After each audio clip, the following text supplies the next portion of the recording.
Dalawang magkasunod na impeachment complaint ang bungad ng Pebrero kay Vice President Sara Duterte. Una naghain ito sa Secretary General ng House of Representatives kaninang umaga ang grupo ng iba't ibang progressive groups na inendorso ng kongresista mula sa Makabayan Bloc. Betrayal of public trust ang ground for impeachment na nilatag ng grupo dahil sa abusadong paghawak daw sa 612.5 million na confidential funds sa Office of the Vice President at Department of Education mula noong 2022 hanggang 2023. Ang basihan nila ang inisyu ng COA na Notice of Disallowance sa 73 million pesos mula sa 125 million pesos confidential fund na nirelease noong taong 2023 sa OVP at nagastos daw ng 11 araw. Kasama rito ang mga liquidation reports na pirmado ng isang Mary Grace Piatos sa pagbili ng mga mesa, silya, computer at printer at ang mga renta ng safe houses na may halagang hanggang 1 million pesos. Pangalawa po, ang prayer po namin dito talagang makita ng Committee on Justice that the complaint is sufficient in form and substance and that there is a probable cause to impeach Sara Duterte as Vice President. We expect na makukuha ang 1/3 at mapabibilis ang transmission sa Senado at makapagsisimula na forthwith ang trial na naunsyami. So finally, dapat matuloy ang impeachment trial ni Vice President Sara sa lalong madaling panahon. Makalipas lamang ang mahigit kalahating oras, panibagong impeachment complaint naman ang hinain laban sa Vice Presidente. Kabilang sa mga petitioners nito ang ilang individual at mga civil society at religious groups.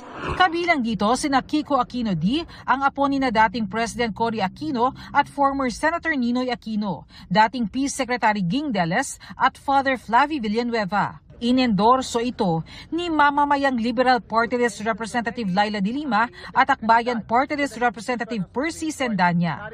5 grounds o basihan ang nakasaad rito, kabilang na ang culpable violation of the Constitution, betrayal of public trust at commission of high crimes nang i-broadcast ng Vice Presidente ang di umano'y planong pag-assassinate kay Pangulong Bongbong Marcos, First Lady Liza Marcos at dating Speaker Martin Romualdez.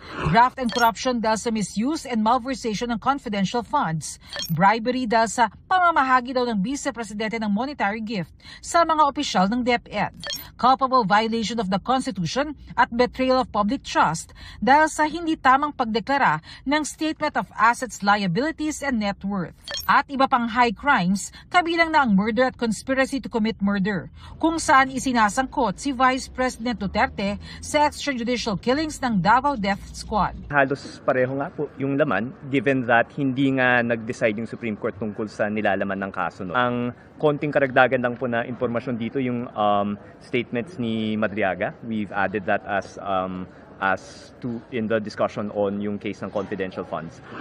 Hindi ito recycled complaint kasi hanggang ngayon hindi pa sumasagot ng personal si VP Sara Duterte sa mga kaso ng katiwalian, pang-aabuso sa kapangyarihan at pagnanakaw sa kaban ng bayan.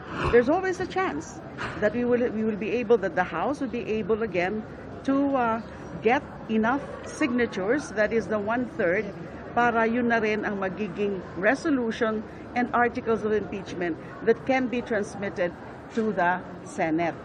Tinanggap ng Office of the Secretary General ang dalawang reklamo.